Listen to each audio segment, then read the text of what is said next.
Today I finally got some time to work on the turtle a little bit. But I'll show you the head. I got these, here are the stock valves that came out of it. These are small block, almost small block Chevy size valves that I'm putting in it. Here they are, they're ferrous stainless valves. These are the stock ones, so you see they're quite a bit bigger. The intakes almost fall right in there. I ended up porting these heads because it's being supercharged. I wasn't worried about the math too much with the porting because I'm pushing air through it. So I just went ahead and just hogged this thing out. These heads are cheap, like 200 bucks. And so I had, I forget the exact size of these, but they come out to about a 190, 160 intake exhaust, almost right about there. And so I took this head to the machine shop. I did the initial porting on it. See how I really opened up the intakes. These are swirl port heads, so they had a swirl chamber right in here. And I cut that whole wall out of it to try to get a little more of a straight shot and opened it up this way. A little more of a straight shot right at the back of the valve, and it should come up in here. I like these heads because they are open chamber. These are 22R heads. And the later model heads are a closed chamber head, and I don't need to worry about quench so much with a supercharger. And this will drop the compression. I'll be around the 8 to 1, 8.5 area. Yeah, so I really hogged these things out. I got my valves. I got the biggest cam that I could get for this thing. It's about 480 lift intake exhaust, 480, 488, 113 lobe separation with a root style blower like the one that I have. Lobe separation doesn't have to be that wide, but that's really all there is, so I'm just going to run that. And it's got reasonable duration, around 230 I think. And then here's the intake I started making. It'll bolt on the side like this. Supercharger will sit here, and then I'll have to make a top that's removable plate so I can, because I have to bolt everything from the inside. But you can see, hopefully you can see, where everything's port matched. I chamfered the edges here. It might perform better if I had some type of a runner, short runners in here or something like that to straighten the flow out of here. But you know, I don't think that's really gonna be that big a deal. I think this thing's gonna make a lot of power regardless. But I might put some separators in between so they don't kind of pull from each other as it's pulling air through there. But, that's pretty much the start of this thing. And then I'll weld it all up when it's mounted to the head, so to limit any warping. And then I'll take it to the machine shop and have them kind of shave it, just make sure everything's straight and flat. And a few spots I'll have them add a little material in here and right in here, so I have a little better mounting surface. But I'll finish polishing the intakes, polishing the chambers. I didn't take any meat out of the chambers, I'm just polishing them. I took a whole lot of meat out of the intake and exhaust. I think the exhaust was about 1 3/8 if I remember. The ports were. You see they go pretty much straight on through. Now, better shot. Lowered the floor a little bit and then raised the roof a hair. And I did a little research before I started doing this, and then I just got creative with the rest of it. But so what else we got? Yeah, they were 1 3/8, so now they're close to 1 5/8 open ports.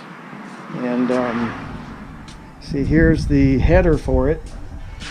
Most of the headers for these 22Rs are 1.5 inches. So from LC Engineering, they had a header that's 1 5/8. That's a small block size header. I just want, if I'm going to do this, I might as well go all out, do the biggest stuff I can find.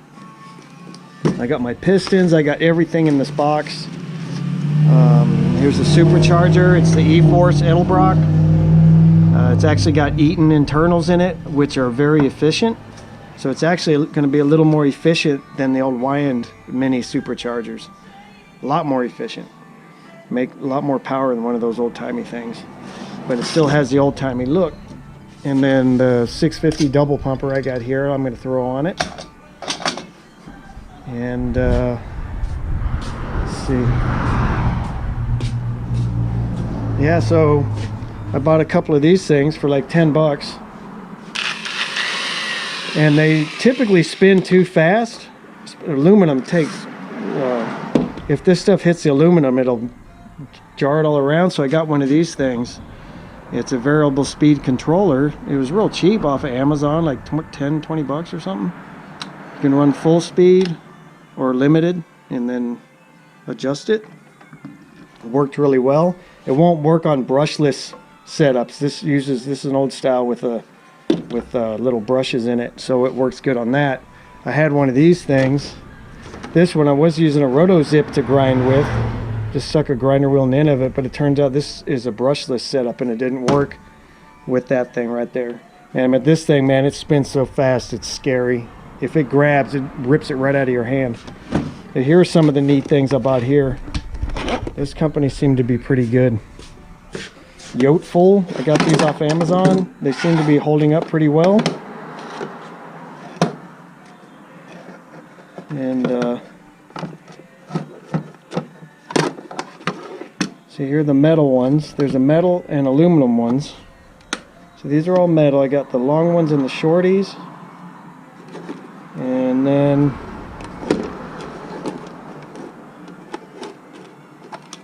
here's the aluminum ones. See, look at the difference in these things. In those things. And so these things take out a lot. I mean, they really grind the crap out of this thing. But so far, they've been money well spent. I mean, I did the head with these things. They're still sharp. None of the teeth are broken off. And these are super nice. I like having some extras. I go through these a lot. They do wear down over time, but they last for quite a while. And then for the polishing, show you the kits I have, and I'll show you what kits not to buy. I got this one from Summit. This one I had for a long time, probably 20 years, and I still had some in it. Look how big these rolls are. Might have bought this off Summit freaking 20 years ago. So you got shorties and long ones. These things. So I had to buy one separately, a really long one, and you really need one of those. But I noticed why I've seen online. See, here's one from Harbor Freight. These sanding rolls they sell. These really don't hold up very well. They're kind of loosely wrapped. And when you start sanding with them, they just unwrap and they come apart. So it's kind of a waste of money. Here's one of the shorter shanks from these guys, and you can see people complain that the tip will break off of them. But right here, where the threads are made, you can see it's got a recess right here at the end. Right there is a stress point where it'll break right off. But these good ones. Let's see, there's a cheapo. Here's a good one from Summit. It came with the kit. See, it doesn't have that. It's a thicker area and it's solid. That will not break. And then here's the Summit kit I just bought. See how much smaller these rolls are than these? I would think these would be a little easier to use. They came with quite a bit of them. A couple different companies look like they sell the same exact kit. This looked like the best one, and it had the best price, so I bought this. It came with some of these shorty ones that came in it. And then, so there's fine and coarse polishing and grinding. These things actually will grind pretty well. They won't hold aluminum on them either. And then standard abrasives. I got these off Amazon. These are the little mini. They're about 1 inch wide. These little mini sanders, and they kind of fine-tune everything. So you had a fine and then a very fine, and they did a really nice job. They're a pretty good price. Center abrasives, the red and the blue, fine and very fine. And yeah, and it all worked out really well on here. So my valves, I got new springs, heavy duty dual springs for this thing.